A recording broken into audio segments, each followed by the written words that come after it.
It's all down. Yeah. That's why she's in her 5th year. That's why she's going back. Right. Oh, looks like we're live. Yeah. Klein put us on. Here we go. The Twinsies. We're live. There we are. Good job there. Good job. Well, thank you. Hey, that's what we do here on the Hey, listen, welcome to the SportCourt Black and Gold edition. We are in Pittsburgh. We are live on Facebook, on LinkedIn, on YouTube, and on the Gram, on Instagram. And yes, we do drop the podcast right after the show on the iHeartRadio app, Apple Podcasts, Spotify, or anywhere you get your friggin' podcast. That's right. Anywhere you get your friggin' podcast right after the show. And if you want, you can always listen to the SportCourt on Radio PGH. I just put a comment up. That's the stream for Radio PGH. It is our radio station. You can always just ask Alexa to play Radio PGH, and she does it for you. She'll do it. She's so agreeable. Unless She's you're so in the agreeable. car. She's a great lady. Exactly. So we're having a little bit of a problem streaming to the crowd on X because it requires a premium membership now, which I did sign up for, but for some reason it hasn't kicked in yet. So we'll have to see the Fantasy Alpha crowd. Well, they saw your beard and they said, we yeah. better put this guy on pause. Right. Yeah. Righto. That's what happened. Yeah. Sorry about that. I don't know why we can't get on there. Maybe they have to make sure that there's funds in the account. Yeah, that's a possibility That's another good as one. well. Checks in the mail. Yeah. One Yeah. of those Well, deals. it's instant. So, I'm not telling Elon Musk there's a check in the mail. I don't think he cares about that. I don't think he cares about my $84 either. He definitely cares about your beard, though. Yeah. You think so? It was $84. I was ready for that. $84 for the year. for the premium. For the year. That's still a lot. That's $14 a month. No, it's Don't try and do $7 math. a month. Yeah, $7. don't do it to yourself. We were doing it on our previous show. $6.72. Yeah. Okay. And a half. So the two cheap asses next to me here are together because the Grand Schwabini and Hockey Jesus are on the same camera because Hockey Jesus, as smart as he is, forgot to bring his computer to where I heard some dumb story you were telling earlier when I was It's setting up the not- whole friggin' show. It's not a dumb story. The Yeah. story goes, did you ever go to work and just want to leave? Yeah, every fucking time.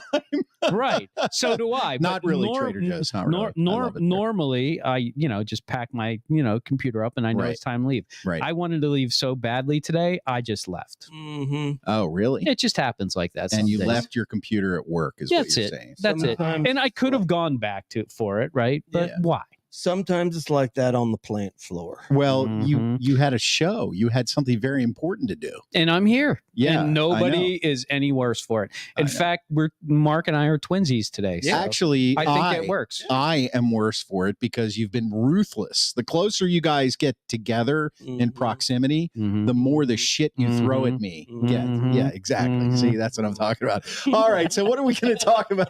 What are we going to talk about on the Sports Porch? Well, of course, we're going to talk Buccos. They clawed their way back to a very important milestone. It's kind of unfortunate for me because I did make a promise that I know some. I remember. I thought about bringing it up and then not bringing it up. Don't worry, it was coming up. I know we'll talk about that in a little bit. Paul Skeens is starting the All-Star game tomorrow. I think that's pretty cool. We'll talk about that. He was pulled this past week after 99 pitches and 7 innings and no-hit ball. A lot of people have already weighed in all over this town about that, and we're going to weigh in ourselves. HJ, I don't know if HJ has anything he wants to talk about. There's always hockey to talk about. That's right. And, of course, the Grand Schwabini, does he have a prediction?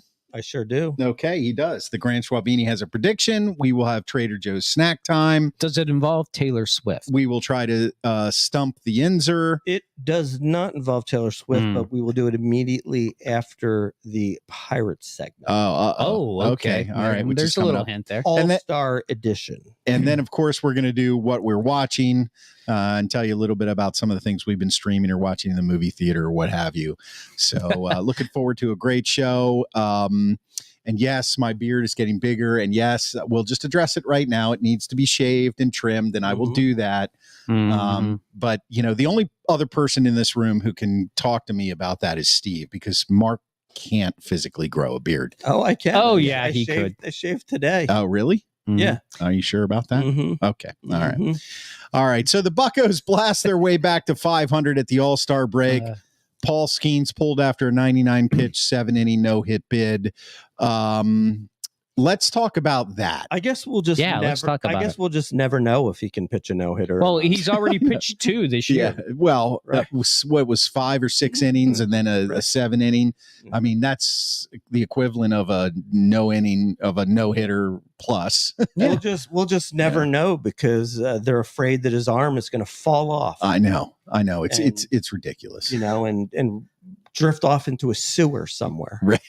Well, they got to save his arm for the trade value when it comes. Yeah. You know? Right. They're not thinking about the here and now. That's never been the Pirates. They're thinking about don't let his arm fall off for 3 years from now when he'll be worth 7 prospects. And that's all they really think about. Yeah, it sounds to me like the three of us are on the same page for this. But let's talk about that game a little bit. Okay. Well, it would be nice to I do have a question for you as our big Pirates fan here, Steve. Because I'm trying. In listening to you speak about this, where it seems like the inevitability is he's going to be traded in 3 or 4 years. Like, so are you basically saying that right now what you're doing is you're watching like the Yankees minor league baseball team? No, what I'm trying to do is I'm trying to just savor the next 2 or 3 years, including this year, because I think this is it for us for the next decade. Yes, like this is all we have. So, when I left work on Thursday, when Skenes was pitching, by the way, I didn't know he was pitching. I didn't have it on the radio in the car on the way over, but I stopped at Permani's and I got a beer and I got a sandwich before I went up to the distillery, and the game was on, and I'm like, oh, great, Skenes is pitching. Oh my God, it's a no-hitter. And then he was pitching in the 7th inning, and I saw him strike. Sixth inning, you mean? No, he made it through 7. Or through 7. I'm sorry. Yeah, it was fault. it was the 7th inning when I sat down, and I watched him strike out the last batter, and I'm like, awesome. Oh shit, they're only up by 1 run. They're gonna pull him. I know they are, because I just felt like if they were up by 3, maybe they let him pitch.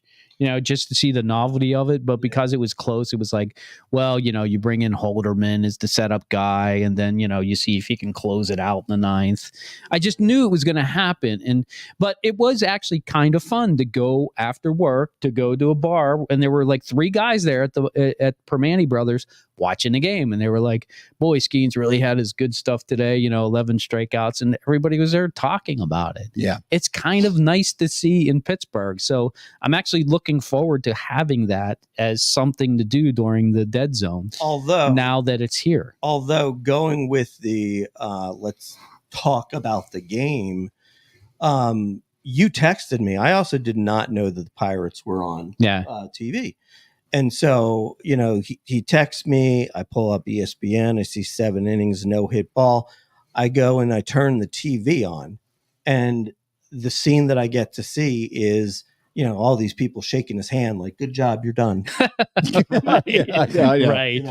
I happen to be at work, and there's a very avid Pirates fan, a guy named Warren that I work with. He's like in his 60s, I think, and he's like all baseball, all Pirates all the time. Right. So when they're playing, he a big dub. He I'm going to call him that next. When I see him, he always updates me. He's got it on his phone. He's always like, blah, blah, blah, blah, blah. And he's like, so this, Skenes is pitching a no-hitter. And he's like, I bet they pull him. And I was like, no way. You can't do that now. They didn't have the pitch count on the television, so I had to actually go onto my phone and look it up. Yeah. They really need to work on some of their graphics. Because no, literally, that would be a good thing. Okay, the pitch count would be good. Do you really need to know if it's balls or strikes? No. Do you need the countdown clock for the pitch clock? Yeah, you need that up there. But you should have a pitch count up there too. A lot of times they do. Well, usually it flashes. It'll be like 3 and 1, and then it'll flash, and then it'll go on. Yeah. I don't know what's going on with your mic, Schwabber, but you just have to be a little closer to it. That's all. Now, how do you actually know you're not listening to this from another place? I can hear you. I can hear it. Oh, yeah. I'm that good. I am that good. He is the technical director. He would. I mean, the thing is basically against my mouth. Yeah. Well, I don't know what else you want me to do. That's the way it's always been. Well, you could spit on that thing. Yeah. Spit on that thing. We got it in. We got it in the show. Okay, so on the gram, official Chris Chioda says the Dodgers pulled Kershaw, I think, twice while on his way to a no-hitter. I could be wrong, but I don't think he's ever got a no-hitter, and his career is, ending. I say let Skenes go for it. And that was the thing that we were talking about right after that happened when they pulled him. Yeah. Like, look, Skenes is great. He's great. There's no question about it. Okay. But a no-hitter is not an easy thing to do. No, he may never get this close again, and he could still end up being a Hall of Famer. Right. Yeah, I agree. It's like you never know. It's hard to get that close. I agree. Even though it is exciting to see a good pitcher like that after work and you're just turning it on, it's equally as disappointing to watch him then get pulled when it's a no-hitter. He's got 11 strikes, and clearly he's dominating the other team. And here's the thing, too, that I'll say, is that now they did end up winning the game. But but I would also say that it was not a good baseball decision.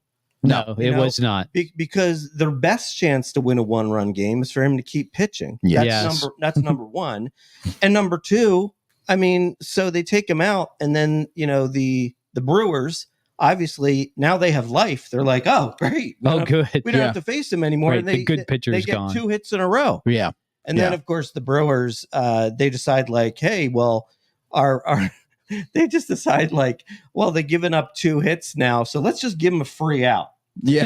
They did. They blew it. Really stupid. They really should have scored a run with those bases loaded. In the eighth. Absolutely. Yeah. And you're taking a big risk. You're taking a big risk on a number of levels. First of all, he may never do it again. Mm-hmm. Now, do I think he's got a decent chance? Yeah, right now his stuff is that good. Yeah. But it's still almost impossible.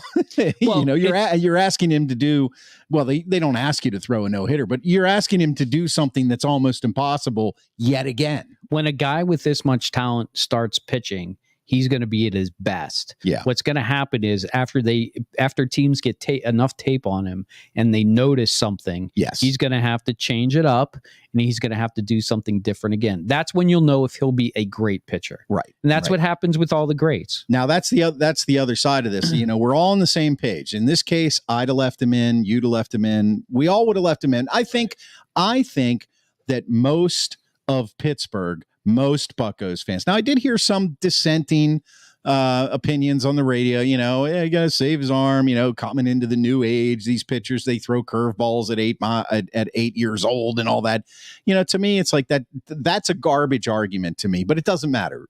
But I would say, if we were to take a poll, you would probably see a majority, maybe 70%, excuse me, of the fans out there would have said left him in. I think it would be in the 90s. Yeah. And John, who's watching us on YouTube, says pulling him was professional malpractice. Right on, John. They think if he gets more accolades, the Yankees won't give him their post-dated check waiting. Right. Exactly. So they'll get the check. Don't worry, John. So let's move on from that, and let's talk about the All-Star start, because this is something that HJ here kind of nailed.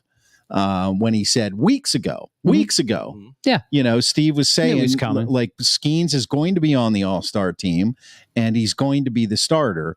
And after that no-hitter happened, we already knew he'd been named to the All-Star game. Right. But after that no-hitter happened, he was named the starter. That was a foregone conclusion. Right. Yeah, once that happened, for sure. But I want to know what everybody thinks about that. Old school, new school.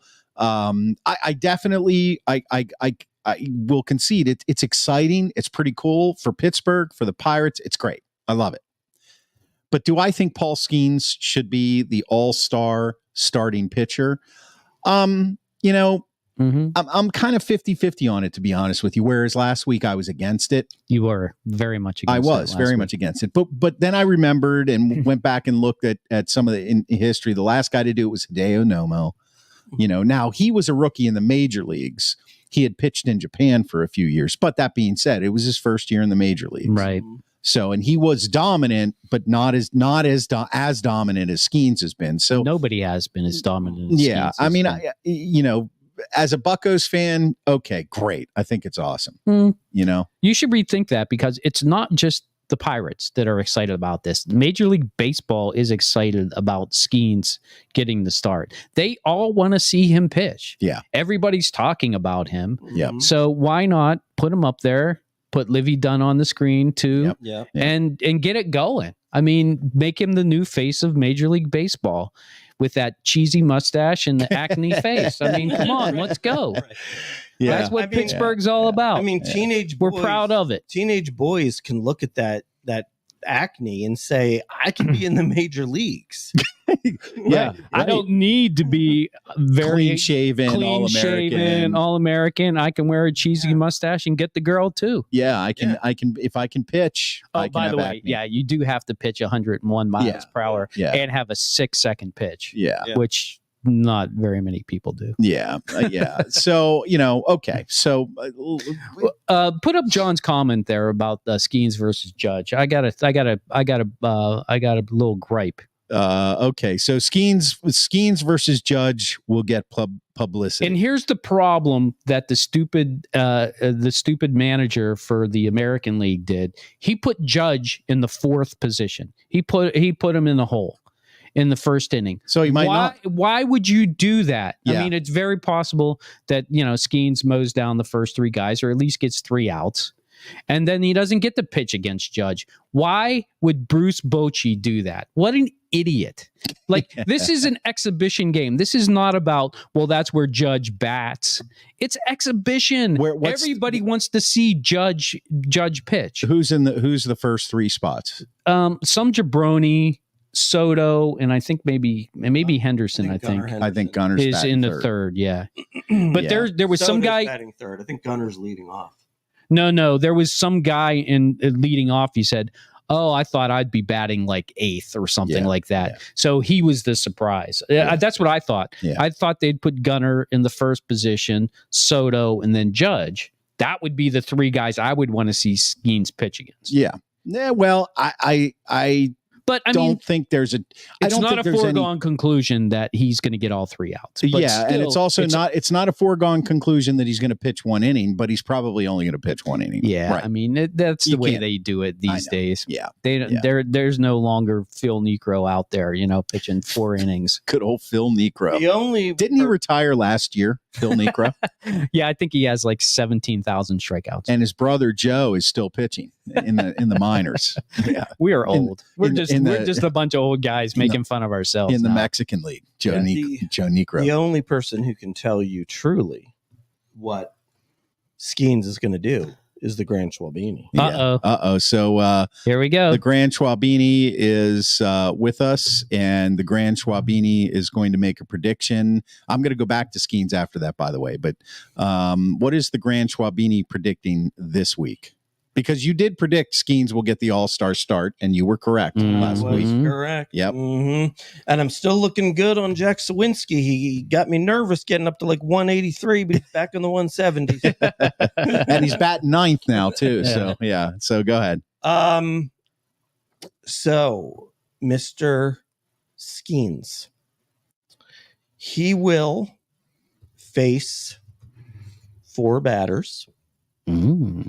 He will give up 1 single, and there will be 2 strikeouts and 1 pop out. There you go. We know exactly what's going to happen. Lock it in. The Grand Schwabini has spoken, and the truth is brought to you through magic. Okay. Only the Grand Schwabini predicts. That sounds great. Mm-hmm. Yeah. So he's going to give up a single, strikeout. We will get to see him bat against Judge. Judge is going to be. Yeah. I mean that's a pretty specific prediction. I like it. So I got to give you. He's going to strike out the first 2. Yeah. And then Soto is going to single. And then Judge is going to pop out. There you go. Straight from the mouth. Big league pop-up. A really deep ball to right field. Yeah, deep fly ball. I like it. Okay, so I want to go back to Skenes here real quick because I had one more thing that I wanted to throw by you guys. And that is there has been talk. Now, it's just talk. Talk or chatter? A little of both. Some talk and some chatter. It starts as talk and degenerates into chatter, or it begins as chatter and evolves into talk. Okay. I've heard it both ways. Mm-hmm. There is a contingent of fans and news media that are pushing for the Pirates to start to negotiate with Paul Skeens right now on a long-term deal. Now, I don't want to talk about whether or not we think the Pirates would do that. I haven't heard that at all. Because I like this. I like where this is going, though. Yeah, I don't want to talk right now about whether or not the Pirates would ever do that, because that's a different discussion. Because in general, the answer would be absolutely not. Mm-hmm. Okay, so the question is, would you, I think next year, if we just ride things out the way we are he's on a rookie deal, blah, blah, blah. Next year, I think he makes $800,000. And then the year after that, I think he's arbitration eligible. I think he gets one more year at that, probably. That's what I'm saying. Million, yeah, that's what I'm saying. The year after that, he's arbitration eligible. And after that, it's going to jump in the 10, 20 million. So. And this is all, we're going to make the assumption that he is continuing to pitch at this level or close to it. John on YouTube watching says he'll throw for 104 miles an hour based on the prediction you made, Schwaber. And Pat on Track says, I can't believe I live with you weirdos. Neither can we. Yeah, we can't believe it either. So would you negotiate with him now, like through the rest of this year, and try to sign him to a long-term deal or a 3-year deal? I've heard numbers, 3 years, $180 million, $60 million a year. Let's lock him up now. 5 years, $250 million, $50 million a year. And of course we know baseball contracts are guaranteed. So you're paying this kid now. Would you do that? Well, hey, anybody. I'm ready to go, but I want to hear Schwab what he has to say. First of all, number one, the Pirates aren't even considering it. That's not been reported. That's correct. Yeah. Number two, if you don't have to do it right now, why would you? Because then you're paying a boatload of money to a guy that you don't have to give a boatload of money to right now. Right. The only upside to signing him now would be that you're showing other players in the league that you're serious about winning. Right. Which could attract other talent, through free agency. But then again, you have to not stop right there, and you have to work aggressively to sign free agents in the offseason, which doesn't seem to be their path. So I really think this is just way too many hypotheticals. And to be honest, let's also be clear about if you're Paul Skeens, right? Right. If you're Paul Skeens, look, now, of course you got the injury question, right? Yep. But if he believes that he won't get injured and he'll have longer than a 3-year Major League Baseball career, then why would he want to commit himself to a team that might not have interest in winning? Okay, Steve. So I actually would not. And here's why. You already have him signed basically for the next 3 years. One of those is probably arbitration, so you're going to pay a little bit of money in that 3rd year for him, but not what he's going to get on the open market. So I say do that and do the rookie quarterback deal that they do in the NFL. Take that money that you're going to have to spend on him, spend it on guys now, surround them with great players, and see what happens in 3 years. And if it works out, then you pay the damn guy in 3 years $1 billion or whatever he's going to end up getting.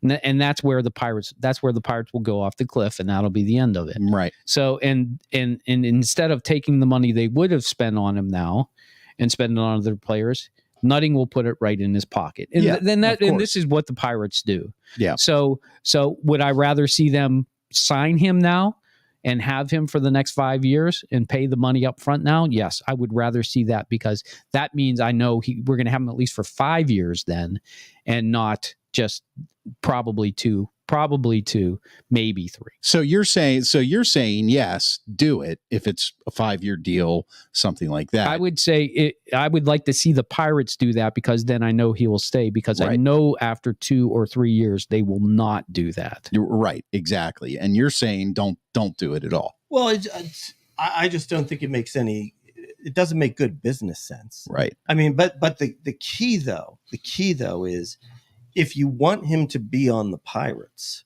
right? If you want him to want to stay here, right? When you're going to extend him 3 years from now, right? Then you have to spend the money that you would, let's say, spend on Skenes now on 4 or 5 players who can actually play, who could turn the team into a winner, or even 1 or 2 superstars, Right. Well, that leads us to the Buccos 48-48 record heading into the All-Star break. Mm-hmm. I mean, that is in large part because of the starting pitching. In large part. So do they really need 2 or 3 stars if their pitching remains consistent? And that's a big if in Major League Baseball. But if their pitching remains consistent, do they just need 1? Imagine adding a Vlad Guerrero Jr. to this lineup. With the pitching you have, you can add probably 5 or 6 wins. Yeah, easy. But without a couple guys, and now they're not going to do. You can pitch around that one guy. Yeah, you need a couple. That's why you need a couple. Right. That's the only reason I would have. As you like to say, Chris. Who in the Pirates lineup scares you? Yeah, nobody. Well, right now, Brian Reynolds a little bit. Yeah, Reynolds can get on base. Yeah, and John again on YouTube. That isn't nutting logic. We know that. Yeah, you're that's absolutely right, John. Well, you know what? The thing about, and Marvin just joined us on Facebook. Want to get him in? Marvin, Good evening, what's fellas. up, What time do you come on? I like the show. 7:30, buddy. 7:30 Eastern time. So thanks for being here. And Marvin, if you want, you can always subscribe to the podcast on the iHeartRadio app, Apple Podcasts, Spotify, or anywhere you get your friggin' podcasts. That was perfect. That was a perfect lead into that. Well, so you can catch up on the show. Yeah. Well done. So, I completely lost my train of thought. That's okay. We were done with it. 48 record. Yeah. So I think that Reynolds scares me a little bit. This is where we were going with that. If O'Neal Cruz can come into his own, and somebody, mentioned this on the radio last week. They said, remember, his injury was almost catastrophic. He didn't even play winter ball. Right. So he came back into spring training pretty much, and it was an if, not when, you know what I mean? It was an if he starts the season, and he ended up starting the season. So I think you've got to kind of push expectations out for him to the second half of this year and just say, okay, now maybe he's got enough of his moxie back and he's not as nervous about injuring himself again. And let's see where that goes. Because if he can turn his bat around, I mean, the guy hits monster home runs and he's fast and he plays a pretty good shortstop. So you could add, Reynolds and Cruz. Now you've got 2 guys that can hit pretty well. And so now you haven't gone outside the organization. Nick Gonzalez has shown that he's coming back. He can hang in there with major league pitching. Then you've got Joey Bart all of a sudden, who was a 1-1 pick a few years back, playing catcher. I mean, you can forget about Henry Davis as far as I'm concerned. And I don't know why people are I don't know why people are talking about Endy Rodriguez coming back. He didn't really show us anything last year. I mean, he wasn't bad, but he wasn't up here long enough. That'd be a position I'd like them to go get a real Major League Baseball catcher. Yeah, well, Joey Bart is a good catcher. If he's the guy, then let's get him going. Right, and he's shown that that 1-1 status. He had a couple down years, and there were some issues in San Francisco, and they were talking about that. So I guess the point I'm making is they're 48-48. Their pitching is pretty good, and they've got some guys on the roster now that do have promise. So would I go out and sign Skenes this is my answer to my own question. Would I go out and try to negotiate with him now to a longer term deal and pay him money? No, I wouldn't, because he's only had 12 starts at the major league level. Mm-hmm. Now, they've been fantastic starts. Absolutely fantastic. The guys start in the All-Star game. It's probably going to be one of the most watched All-Star games in recent history, just because. And most people are probably going to watch the first inning and then turn it off. Oh, yeah.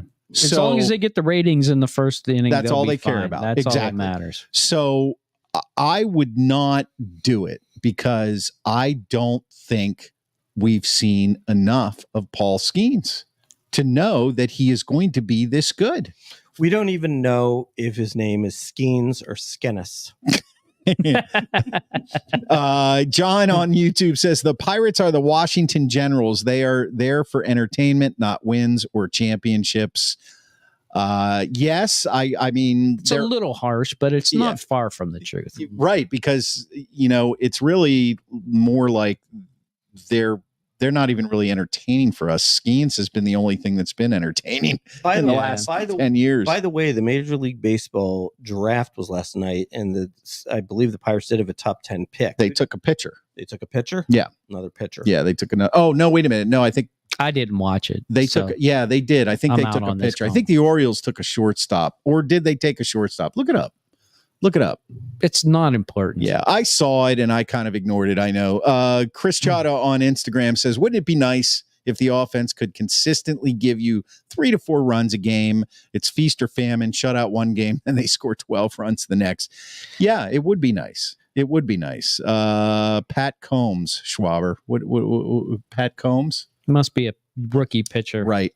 Yeah. Did well one year. Sure. Is the guy's did poorly the next. Yeah, I'm not just going to go with that. I think that sounds like a former Philly. It does sound like a former Philly. Pat Combs is a former Philly. Yeah. Pat off track again. Maybe he's reminding him of Pat Combs.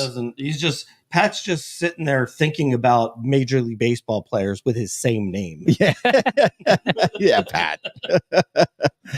So, okay, while Mark's looking up the draft pick for the Pirates, it's time to move on to something that I love. It's called Stump the Yinzer. Oh, and I've been on a roll lately. You have been on a roll, but I think I've got you. Think you got me this time? Yeah, no, you're going to have to get me one of these times.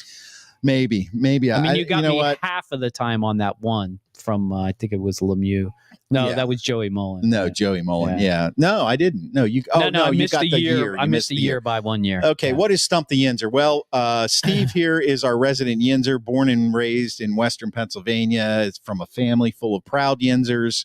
What we do is we ask him a Pittsburgh-related question, mostly sports, and if he gets it wrong, he has a chance to get it right, and if he doesn't, the Grand Schwabini gets a chance to guess as well. The steal. And if he gets it right, he becomes an honorary Yinzer for the week. I'm not sure if that's a good thing or a bad thing. It's a badge of honor for any of us. Yeah. So here's our question for the Yinzer. You're going to get this. Who was the Pirates' last knuckleballer? Another damn Pirates. Yeah. Well, it's baseball season. What do you want us to do? Come on, everybody knows this. It's Tim Wakefield. Schwaber? Just say you were right, Yinzer. Who was the Pirates' last knuckleballer? Well, there's only one, Wakefield. Yeah, I'm trying to think if there was another. That is correct. You are still the Yinzer. Yeah. I don't think there was another, actually. Yeah. I think he may be the only knuckleballer in Pirates history. Yeah, we could look that at up, least maybe. Since 1970, which is an important year for all of us. Yeah. The year we were all created, which I don't like to think about. Being created or coming out. Yeah. Both. Sorry. Yeah. I don't know where you're the one that went to see a movie about a girl who goes through puberty. So yeah, you should have gone too. All right. Are you guys? No, I should not have gone. I saw the first one. Pirates pick 9th overall, Connor Griffin. And I will tell you, shortstop. That's right. It was shortstop. Mm-hmm. Yeah, I remember that now because I thought to myself, high schooler probably. I thought to myself, they have a shortstop. His name's O'Neill Cruz. What are they doing? They're drafting for 2030. Okay, thank you very much. Hey, are you guys a little hungry? I could go for a snack. You guys, absolutely. Are you okay? It's that time. Pirates select incredible. Ooh. Taste the biscuit. Taste the goodness of the biscuit. Taste the honey sauce. Taste the goodness of the biscuit with that honey sauce. Don't get that honey sauce on me. I don't like the way it tastes with my chicken wing. All right, this is Trader Joe's snack time. Yes, it is. Oh, so what is that? Well, everybody knows I work at Trader Joe's. Great place to work, great store to buy food at, wonderful atmosphere, love the people there. They did not officially sponsor this. They are not an official sponsor of the show, but they did give me permission to do this. So thank you to them for that. What do? Well, we have a snack time every week. I bring home a Trader Joe's product and I try it out with the guys and we give our honest opinion. This week, this is another snack. Last week we had everything but the bagel potato chips. They were awesome. They were good. With the crunchy chili onion mix and sour cream, and they were delicious. I had a stomach ache because I finished all of it later. Brought out all the stops last week. This week we have Trader Joe's mac and cheese bites. Yeah, there you go. These could go good or bad. I always love the reactions I get. I don't even like mac and cheese. Oh, No. This is good. No. Good. This might be something Mark right. doesn't like. There they are. Mac and cheese bites. They do look good in the bowl. I there you go. have to give it to you. Be careful. They might be. They might still be a little hot. Not really. Yep. Okay. So basically, they're just it's deep fried mac and cheese for you health food nuts out there. Oh yeah, this is not going to be healthy. But I can already I already know they're good. I can see the way Schwaber's chowing into it. Mm-hmm. Pretty good. Yeah, these are delicious. Maybe a little ketchup would work. How many calories are they? I threw the box away.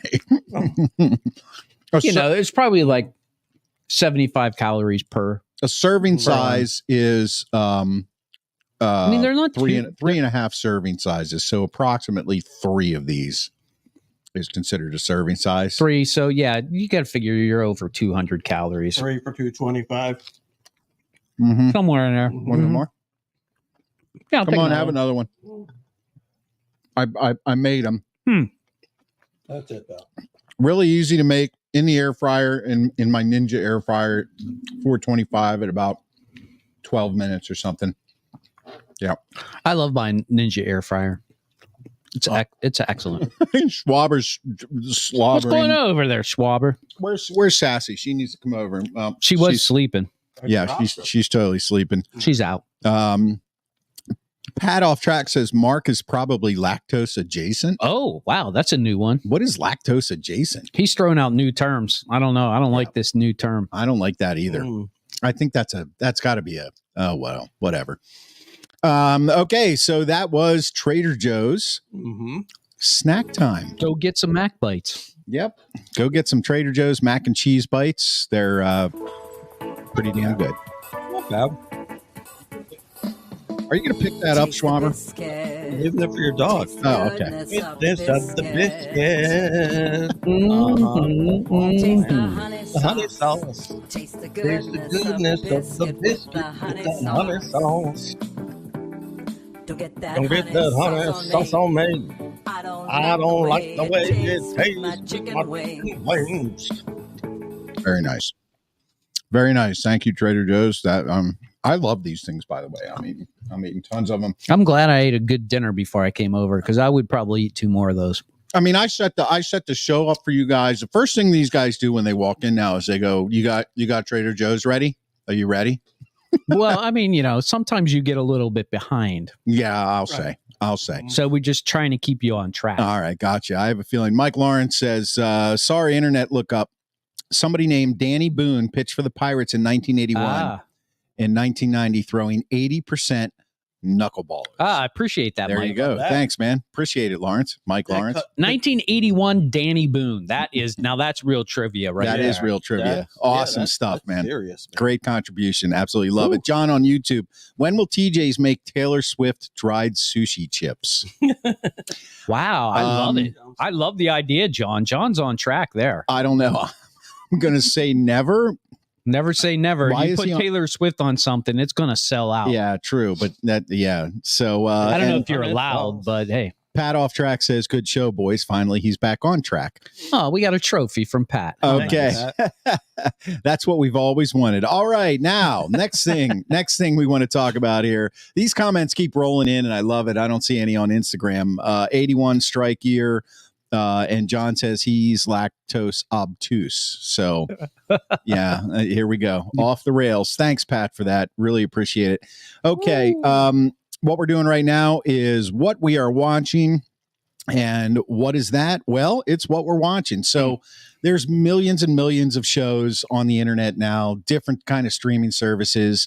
And we're three old guys that have a little bit of time on our hands once in a while. So we like to stream stuff and watch stuff. So we're going to talk to you about what we've been watching lately. And we'll tell you whether it's good or bad. We'll give you that opportunity to either find something great to watch or avoid something so you don't waste. I mean, how long do you let a show go on before you're like, I'm out? A show or a movie? I usually watch the whole thing regardless. The whole season, or you'll just watch the first show? Let's talk about a show. It depends. If the season's like 7 seasons, no, I'll be out after 2 if I'm not going to watch it. After 2 shows or seasons? Seasons. Oh, wow. Like in the second season. You'll give it 2 seasons? I feel like the first season, because here's what I did with Breaking Bad. Right. I watched the first 3 episodes and I was like, people are stupid. This is the dumbest show of all time. Right. There's no way I'm going to watch 8 seasons of this shit. Depressing as hell. Yeah. I'm like, these characters are crap. And then literally, I don't know, 6 months, 9 months go by, and I'm like, okay, I'm going to give it some more time. And sure enough, man, you get to like that 5th episode in the first season, you are on a roller coaster ride the whole way to the friggin' end. You mean the 3rd season? No, I thought in the first season, before once he like figured out exactly who he was going to be. Yeah, that was it, man. It was like a rocket ship. That's why. I thought the last episode of season 1 was the one that did it, where he dropped the bomb. Mm-hmm. Yeah, that was definitely it. But even before that, I could tell like he's going to be a character that I'm going to want to watch. All right, so that answer was way longer than I thought it was going to be. Yeah. But I have a better understanding of you now. 1 season. How about you? How long will you let something go on before you're like, I'm out? Maybe like 3 or 4 episodes. Yeah. Something like that. I mean, I'll only go longer if somebody's really imploring to me, like, hey, you got to stick it out for 5, 6, 7, 8, or something like that. But yeah, I'm out fairly quick. So it's all about character development. If they don't develop quick, they got to be developed by the beginning of the 2nd season. Well, not always though. I mean, there's also just the entertainment value too. Like, is it entertaining? Like I could watch a series that's action. That's like, look, it's not a great series, right? Right, right. For example, it's a good example that, remember Shooter? Yeah. I mean, look, it's not going to win any awards or anything. Right. It's not great acting, but you know what? Like, every single episode was exciting. Right. Oh, by the way, I'm getting text about the national anthem for the home run derby just being absolutely awful. Yeah. It said that the lady had 4 Grammys. I don't know. I'm getting, my ears are bleeding from a guy at work. So Pat Off Track says Fonzie was shit in the pilot. Of course, he's talking about Happy Days. But I loved Happy Days. Okay, so what we are watching this week, we're going to start with HJ again. Again? Yeah, why not? I blew you guys out of the water last time. You did. This is a show on Netflix called My Unorthodox Life, which is, about my people. It's your people. All right. Actually, it's your extreme people. It's my extreme people. Yeah. So this is a story about a woman, Julia Hart. It's not a real name. Her real name wasn't Hart. She took the name after she left the Orthodox life. It's probably Hartstein. No. She just changed it to Hart. They didn't even go into the story. It was so dumb. But she was an Orthodox Jew. She lived in this town called Muncie. I guess it must be near New York City, and it's an Orthodox community. Okay. So everybody in there is an Orthodox Jew. Like Squirrel Hill. No, like 10 times like more Orthodox. Okay. Like it's the place to be.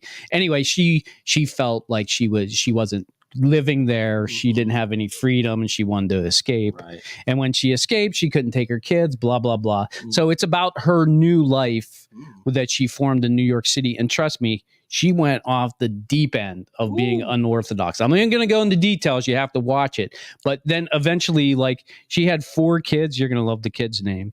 Miriam, Bathsheba, right? Shlomo, and Aaron. Shlomo. And so they eventually followed her, but her youngest, Aaron, is still wanting to be Orthodox. And there's like this battle about her. No, you need an education, and he wants to be a rabbi. And there's all this drama. Series or movie? It's a series. Okay, it's 2 seasons. Each season is 9 episodes. Is it good? And it's very strange to me because you were raised Catholic. Well, no, I mean, I mean, they do a very good job of like when they use Hebrew words, they like put it on the screen and they tell you what the words are and, you know, and that sort of thing. So you feel like you're in the loop of things, but she's so anti-Orthodox after she leaves. It's like almost like she's trying too hard. It's really interesting if you like the dynamic between like somebody who's like right, you know, really religious and Orthodox religious and like kind of closed-minded. But so she left her husband, but her and her husband are like friends and they still co-parent really well. Like, does she go out there and like party? She Oh my God, yeah. She's like a whore, essentially. Schwabini, I would say, oh my God. I mean, there's no way to do it. But on top of read my mind. Yeah, I mean, that's where he was going with that. That's what she turned into. Then she found she found an Italian man and remarried him. And it turns out in season 2, some bad things happened in their marriage. I'll let you watch it and get back to me on that. Is this reality or is this acted? No, this is their real life. Okay, yeah. This is their real life. Amy had put up on there that she could hear us all just fine. Yeah, I know. So, so I would say if you like that tension between like a religious life and a non-religious life, and you like whores, and you like seeing your mom turn into a whore, then this show is for you. Absolutely. All right, I'm on it. I'm willing to give Mom. it a spin. Okay, a couple comments coming in here. Of course, it would be really interesting for you and Amy to watch it. Probably. Yeah. John Edberg on you would laugh a lot on YouTube said, "I tried to watch The Judge and couldn't do it," and he's referring to Your Honor on Showtime. If you saw our show where I recommended it, then I appreciate you even trying. So thank you very much. Bryan Cranston is typecast for me now. You know, I did, and he's referring to Your Honor, which was on Showtime and it's now on Netflix. It took me a little while to get through that part in my head. That's what you said, yeah. But you know, I liked it, but I get it. And he said he meant Your Honor. And narrow demo, Steve says Pat off track. That's off track. I think he's saying about? Like Orthodox Jews is a narrow demo. Oh, gotcha. Yeah, thank you. It's more about religious and non-religious, Pat. That's the whole world. Okay, so My Unorthodox Life on Netflix. The Grand Schwabini is watching, this was season 3. You finished season 3? Finished season 3. The Bear. The Bear. I've never watched season 1. Oh, you haven't? Yeah. So have you watched Get me going from the beginning. You have, haven't you? I have not. No. Oh, you haven't watched it at all? No. Oh, okay. Well, I would say that, you know, if you don't know what it's about, we'll get to your comment. If you don't know what it's about, obviously it's about a guy who goes to school to become a chef. He becomes a world-class chef. There's a death in the family of somebody who owns kind of like a sub shop. And he basically takes the sub shop over and turns it into a world-class restaurant.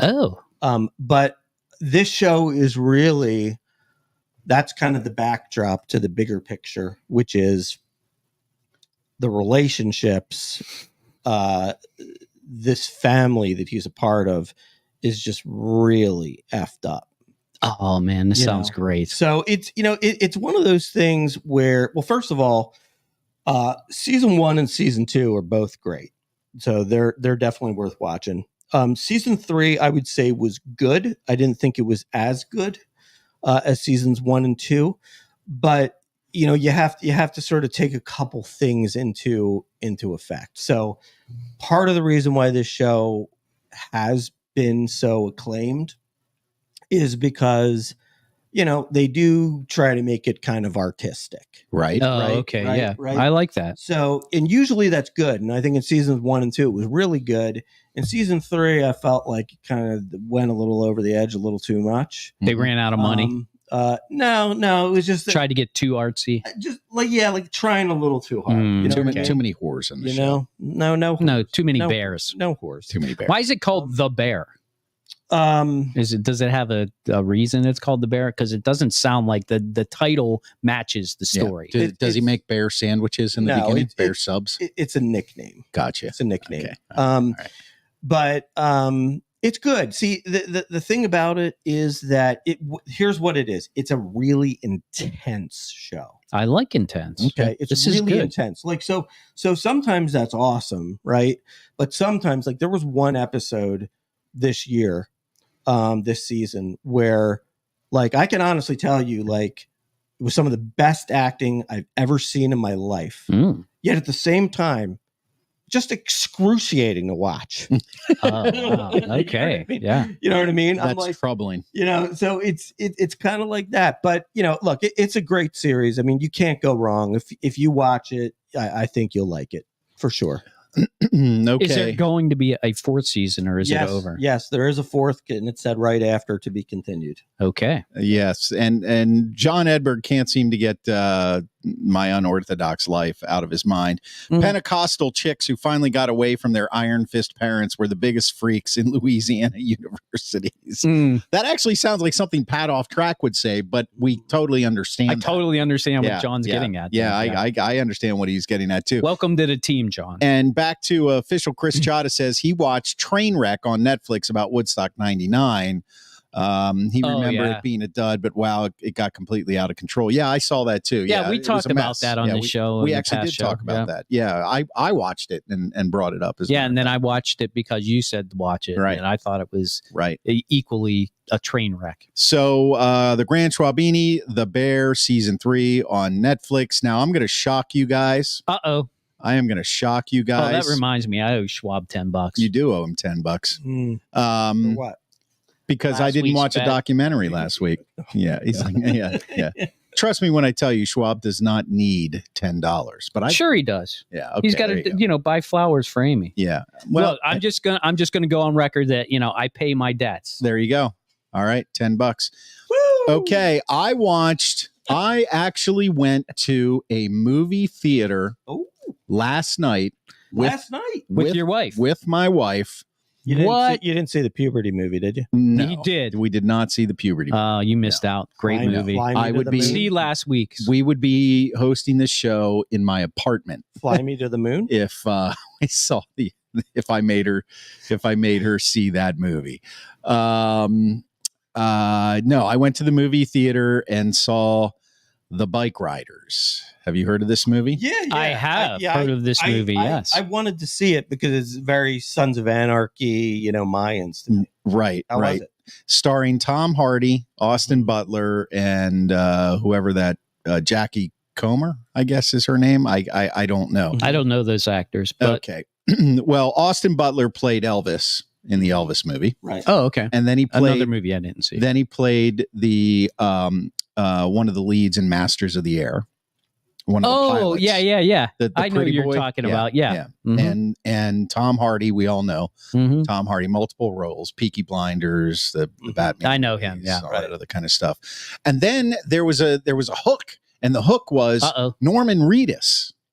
And so it's a movie Norman about Reedus. motorcycles, right? That makes sense, and all that, and all that kind of stuff, right? I wonder if you'll tell us if you enjoyed it. Or not. I'm getting there. I'm giving you all the reasons. Here's what I'm trying to do. I'm giving you all the reasons that we all would have wanted to see this movie. Yeah, he didn't like it. And I'm going to tell you right now that I am actually a little pissed off You didn't like it? The seats weren't comfortable enough? No, the seats were very comfortable. Okay. The popcorn was buttered correctly. Did you have a big soda? It was the largest Sprite I've ever drank in my entire life. Right. Now, you had everything in place. You had your girl. Was it Stripe or was it Starry? What? You know how they have that new thing, Starry now? Oh, yeah, Starry. The drinks are Starry. Right. Yeah. Right. It's no longer Sprite. It's Starry. No, it said Sprite. I said, I'll take a Sprite. You went to an old school. It was AMC. You sure this wasn't a drive-in? It was down at the down at the waterfront. No, they have Starry at that one at the waterfront. Bohm's having a good session. 14 home runs. We don't care about him. We want to hear about the bike riders. Okay, so the movie is basically the story of in 1965. A college journalism student and photography guy decided to take pictures and travel around with this motorcycle club, not gang, club out of Chicago called the Vandals. All right. And he was kind of documenting their history. And it started out with, he was also recording the wife of one of the club members, the guy played by Austin Butler. His name's Benny in the movie. Yep. So this movie started out, it reminded me of this line from a famous movie that was an awesome movie. Ever since I was young as I can remember, I wanted to be a gangster. Do you remember that movie? If you don't, I can tell you. Casino. No, Goodfellas. Goodfellas. Oh, okay. Okay. I knew it was and then bang, you're off. You're off to the races. A 2.5-hour music video by Martin Scorsese about the mob, and it's a true story, and it's brilliant. When are you going to start talking about the movie? I am talking about the movie. What I'm saying is, at first, they start out like that, and it just goes completely downhill from there. It wasn't good. No fun on the road, no sex, no drugs. Very little of any of that. Yeah. It just a bunch of scenery of people going over mountains on bikes. This is where these guys are trying to get me to start the music, and I'm just not going to do it. So no, what it was is these motorcycle clubs in Chicago were basically started. The guy who started it was played by Tom Hardy. His name in the movie was Johnny, and Johnny had a job. He was a truck driver, and he watched a Marlon Brando movie with motorcycles. Easy Rider. And it was a different movie. Easy Rider was anyway. James Dean. He watched this movie and he decided to start a motorcycle club. So he bought this little shitty rundown bar, and he had friends that loved motorcycles, and they would go and race, and then all of a sudden it became a club, and then they would get into shit with each other. They would get into fights. It was basically brawling and other clubs. Well, then all of a sudden somebody comes in and says, I want to start a chapter. We've heard about you guys and you're fun. So it starts to go, and this is in the mid 1960s. So it's just a group of guys. And they like to get into fights, and they do some questionable stuff, but they're not trying to make money, and they're not running guns and drugs and all this other kind of stuff. They're just misfits that love motorcycles. And then it's supposed to turn into this is how the gang started, because these guys would come back from Vietnam, and now you've got drug users that are coming into the gangs and deviants, and they start challenging the older guys that are running the clubs, and now they become known as motorcycle gangs. And it goes on to your Mayans thing, Schwaber. The guy that was the photographer documenting this literally disappeared in 1969. And then he came back. There's a point in the movie where it just jumps to 1973, and you're like, what the hell is going on? And all of a sudden it's like, she's like, well, I haven't seen you in 4 years. He's like, well, I want you to tell me what happened to the club. And then you get 45 minutes of everything I just said to you. And you're like, you just basically described everything. Like the story, it was bad. Don't see it. That's all I have to say. Well, I guess you just saved me $35. Well, it cost me $35. Listen to that. Chris, you now owe Mark $35. If you can just give it. He can just take your 10 as credit. So I owe him 25. I was thinking maybe you gave him $45 bill and he gave you $10 back. All right, listen, thanks for watching the SportCourt Black and Gold edition all over the world on Instagram, YouTube, LinkedIn, Facebook.